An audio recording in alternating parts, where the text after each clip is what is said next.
Presidente, muy buenos días a todas y todos ustedes. Los saludo con el afecto de siempre. Hoy informamos a la población mexicana cuál es el estado que guarda la pandemia COVID-19 en la séptima semana en que se mantiene en una meseta y que desde luego es importante y se explicará. Esto lo comunicará el subsecretario López-Gatell, pero también en respuesta a Judith Sánchez hablará sobre el estado que guarda la vacunación. Y el maestro Zoé Robledo continuará informando cómo van los avances del IMSS Bienestar 2023 en el país para atender la población sin seguridad social. Y son dos los temas que tratará en general. El primero, el plan de cobertura de plazas asociadas a la prestación de servicios médicos, especialistas, médicos generales, enfermeras que se requieren y que desde luego se desglosa con 3 fuentes para esta obtención. El programa de rotación de médicos residentes que entran y salen en este mes, en estos días, desde luego que ya están prácticamente tomando el cargo, el reclutamiento o draft de médicos especialistas y la contratación internacional de los médicos también especialistas. Y en segundo tema nos expondrá los avances generales en 10 estados, rápidamente, casi me lo sé de memoria: Nayarit, Tlaxcala, Colima, Sonora, Sinaloa, Baja California Sur, Campeche, Guerrero, Veracruz, Michoacán y Morelos. ¿Es cuánto?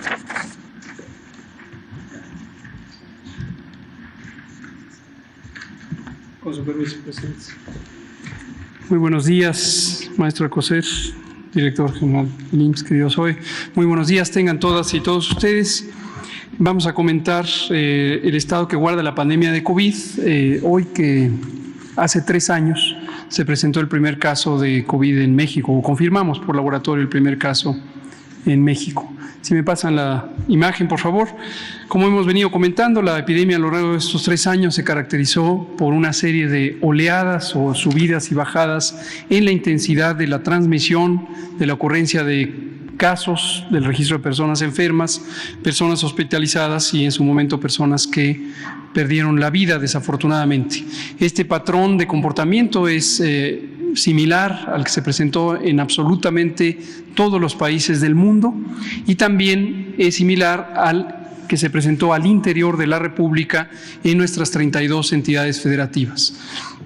Y lo que se ha identificado progresivamente es que este patrón de comportamiento epidémico tenderá a estabilizarse en el sentido de que se presentará con una regularidad anual, posiblemente, coincidiendo con las temporadas frías del año. ¿Por qué sabemos esto? Porque así se comportan los virus de transmisión respiratoria que afectan al aparato respiratorio. El modelo más cercano o sugerente de esto es la influenza, pero no es el único virus que se presenta de esta manera. Y aquí insistimos en lo que hemos mostrado en las últimas oleadas, desde la oleada número 3, que afortunadamente la inmunidad poblacional, es decir, la protección que adquirimos cuando nos da COVID o nos infecta el virus SARS-CoV-2, o bien cuando recibimos la vacuna, o ambas cosas, nos va permitiendo tener un menor riesgo de enfermedad grave y de defunciones. Y cuando lo vemos agregado a nivel de la población, lo vamos a ver ahorita por una vez más, el contraste entre esta curva epidémica que es de casos, los casos que están ocurriendo, cómo se ha ido reduciendo su representación en personas hospitalizadas y sobre todo en personas que pierden la vida. En suma, COVID pasó de ser una enfermedad intensamente grave o intensamente causante de enfermedad grave a una enfermedad en donde ya una proporción muy pequeña de personas tienen enfermedad grave. Y lo último que comento en forma introductoria es quiénes son las personas que están presentando enfermedad grave todavía, y no solo en México, sino en otras partes del mundo, las personas que no se han vacunado. Entonces, la vacuna sigue siendo un instrumento fundamental de reducción de daños. Aquí está la curva epidémica, pues, de casos con sus 6 olas. Tenemos todavía esta tendencia de descenso, ha tenido una comportamiento en las últimas 4 semanas de menor velocidad de descenso.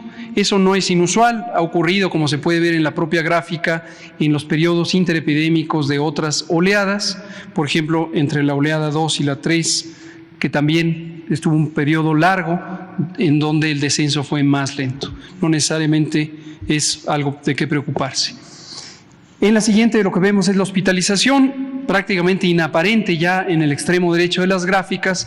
La de arriba en color rojo es la ocupación de camas generales, la de abajo en camas de terapia intensiva o cuidados intensivos, y se ha mantenido también en un periodo más o menos de 6 a 8 semanas estable, con pequeñas fluctuaciones, pero ocupación mínima. Ya hay muy pocas personas hospitalizadas por COVID o por sospecha de COVID.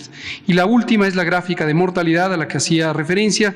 Vean ustedes cómo la primera ola fue intensa, la segunda fue aún más intensa, fue la más intensa en el invierno, otoño-invierno de 2020 a 2021, y posteriormente, por efecto principalmente de la vacunación en su momento y después de la suma de vacunación, más la historia de haber tenido infecciones, se ha ido reduciendo, y el contraste es impresionante.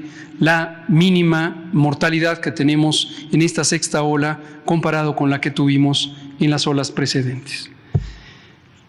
La siguiente es un recordatorio de la cobertura de vacunación. No entraré en detalles de esta, pero se ven ahí los números en el extremo izquierdo de la gráfica o de la tabla. En color verde está la cobertura general de vacunación en todas las personas desde los 5 años en adelante que son elegibles en México para ser vacunadas. Los siguientes compartimentos son personas adultas, personas de 12 a 17 años y finalmente el subgrupo de 5 a 11 años respectivamente. Ahora vamos a pasar a comentar sobre la vacunación, no solo COVID, sino la vacunación del programa de vacunación universal, en donde la mayoría de las vacunas se dirigen a la infancia y algunas en la adolescencia. Como respondió el presidente el viernes próximo pasado a Judith Sánchez del diario La Verdad Noticias, cada vez que se pregunta sobre la vacunación, identificamos 2 grandes tendencias. Una es una preocupación legítima, asumamos que Judith Sánchez tenía esta preocupación y nos parece muy respetable, pero también detrás puede haber una campaña de desinformación, de buscar confundir con que hay un problema con la vacunación o incluso con que hay una amenaza inminente de enfermedades infecciosas. Por ejemplo, Judith Sánchez hablaba de casos de viruela. No hay casos de viruela en ninguna parte del mundo. La viruela fue erradicada en 1977. Es la única enfermedad humana infecciosa que ha sido erradicada por acción de la salud pública. Entonces, este tipo de desinformación está asociada con la intención de buscar generar cierta alarma, cierta inquietud para inducir compras gubernamentales de productos, quizá vacunas, quizá otros elementos, cuando hay algún apremio por parte de los intereses comerciales. Y es lo que queremos mostrar ahora. También, por supuesto, informar sobre el estado que guarda el programa de vacunación universal. Aquí vemos una suma nada más de algunas de las portadas, donde se puede identificar algunos de los diarios nacionales, El Sol de México y todos sus soles, el diario La Razón, el diario 24 Horas, el Heraldo a veces, algunas veces Reforma y el Universal, que han tenido esta narrativa, esta estructura sincronizada de narrativa que busca permear esta idea. Y en ello identificamos 3 líneas de narrativa, donde vemos 3 mentiras, 3 cosas que son falsas. La primera es la que vamos a mostrar en la primera imagen, que es esta. Aquí se han sumado Animal Político, La Silla Rota y varios otros de los diarios que operan generalmente en forma articulada. La primera mentira es esta, que hay una reducción del presupuesto. Lo decía también Judith Sánchez, se redujo el presupuesto más del 50%, el presupuesto de vacunación o de los programas de vacunación. Es interesante porque aquí esto no solo lo vemos en las noticias, también lo vemos en gente que se acerca al Congreso de la Unión a hacer cabildeo los cabilderos, o mejor llamados coyotes, que ya mencionaba el propio presidente el viernes. Vean ustedes, la tabla de la derecha muestra exactamente cuál es la realidad respecto a esta noticia de que se redujo el presupuesto, 54%. Aquí lo que vemos es una comparación de 2023 en la columna de en medio contra 2022 en la segunda columna de la tabla. Y lo hemos dividido, como se ha articulado el presupuesto, en el presupuesto de vacunas para el programa de vacunación universal, las vacunas de la cartilla, las vacunas de la infancia, y el presupuesto para las vacunas COVID, que en su momento fue, desde luego, una asignación extraordinaria. Y lo que vemos es el gasto ejercido en 2022, donde hubo 2.12 miles de millones de pesos para las vacunas del programa universal y 28.1 miles de millones de pesos para la vacunación COVID, sumando 30.2.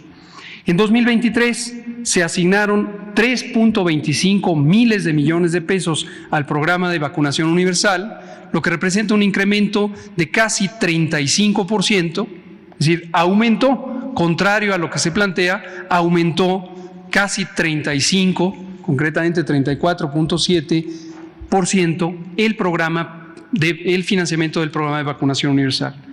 Pero desde luego COVID-19 se redujo, y ese es el 54% aludido, se redujo porque la vacunación COVID en 2023 no va a tener el mismo carácter de vacunación universal que tuvo durante la etapa de emergencia. ¿Por qué? Por lo que acabo de explicar hace unos minutos, y hemos venido explicando una y otra vez, la inmunidad, la protección del sistema inmune de la suma de las personas de México posiblemente excede 90%.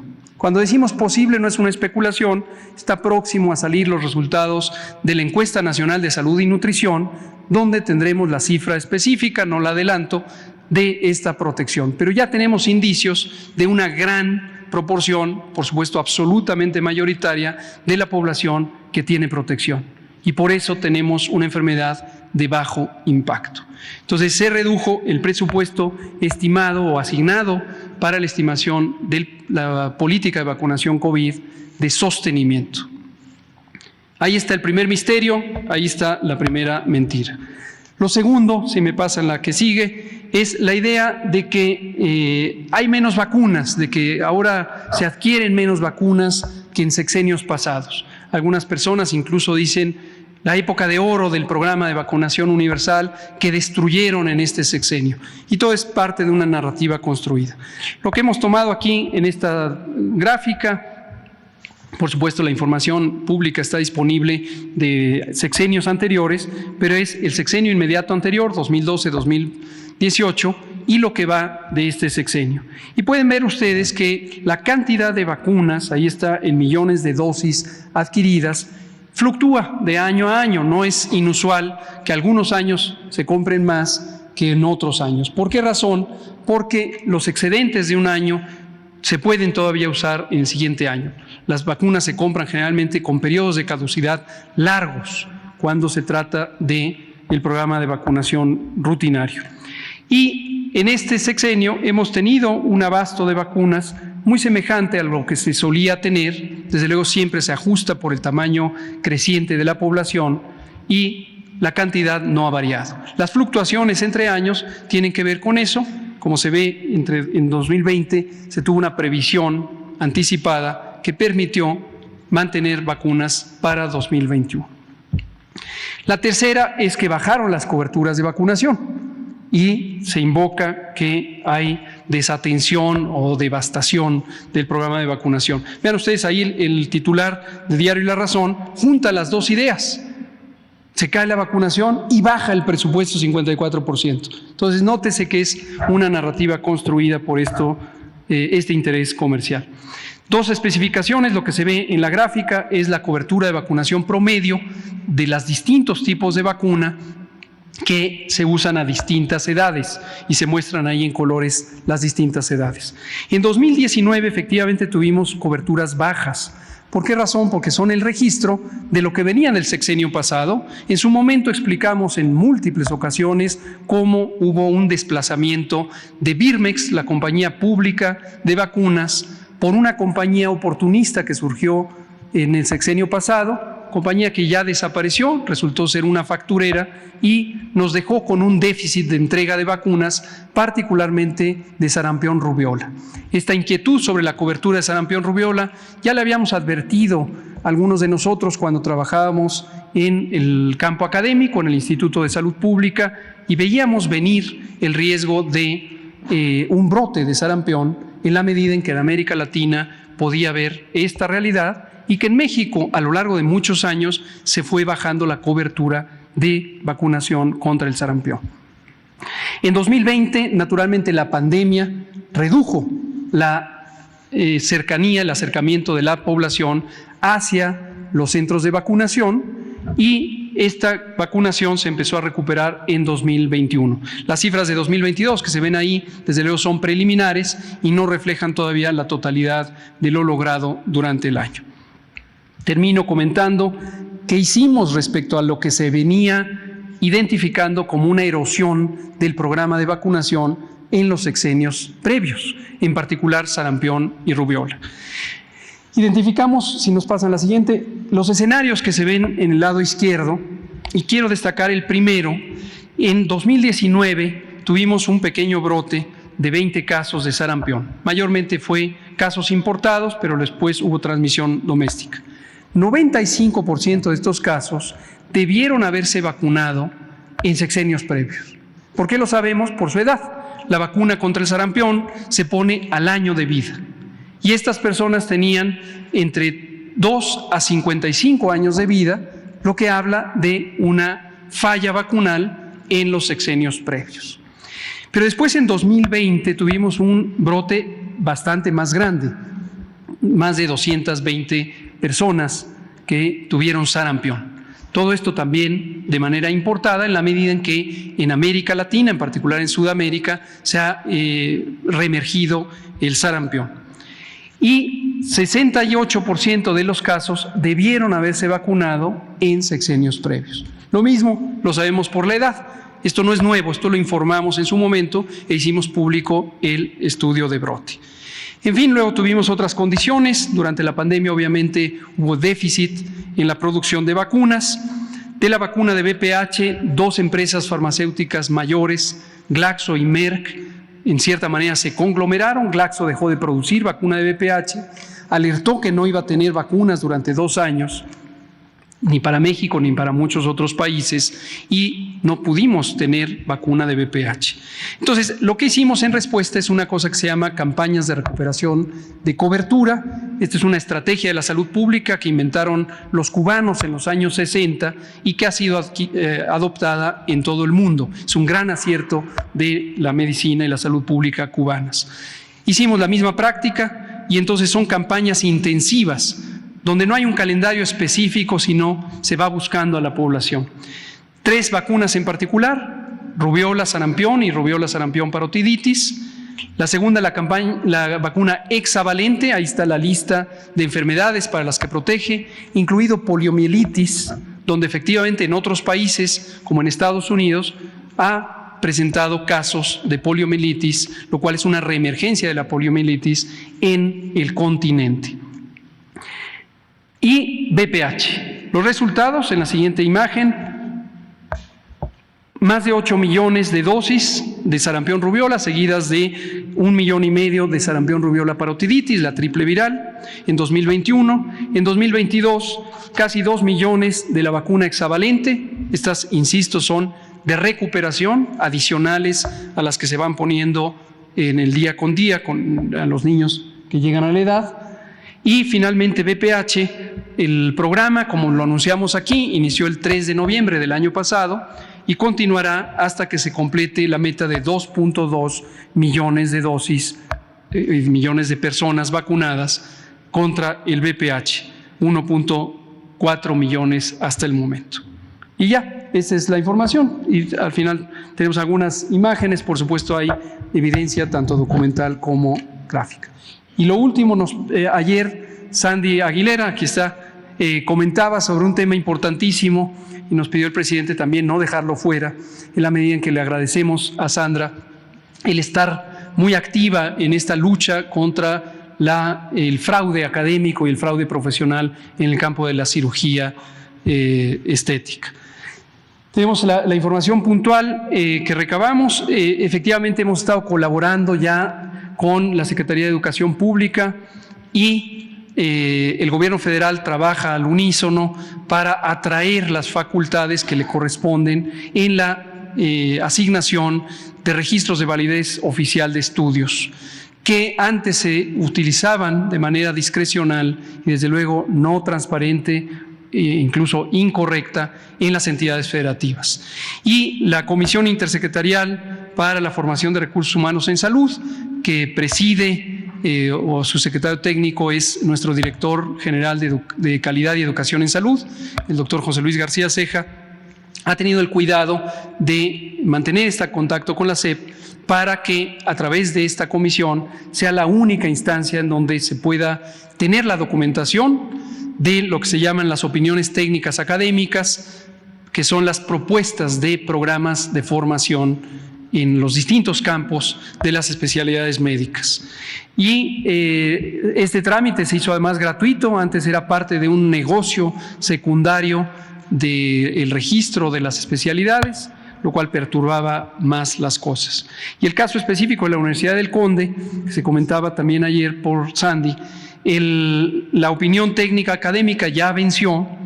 Si quisieran en su momento tener un registro, tendrían que presentar una opinión técnica académica y esta ser analizada. Por supuesto está el ominoso antecedente de que en su momento a nivel local se les otorgó el REBOE a 2 maestrías en cirugía estética y una en la especialidad, si es que se le puede llamar así, de medicina estética y longevidad. Hoy estas 2 o 3 programas de estudio carecen de validez oficial y desde luego por los antecedentes deberían considerarse como no viables, no aptos por eso. Muchas gracias, Sandra. Gracias a todos. Con permiso.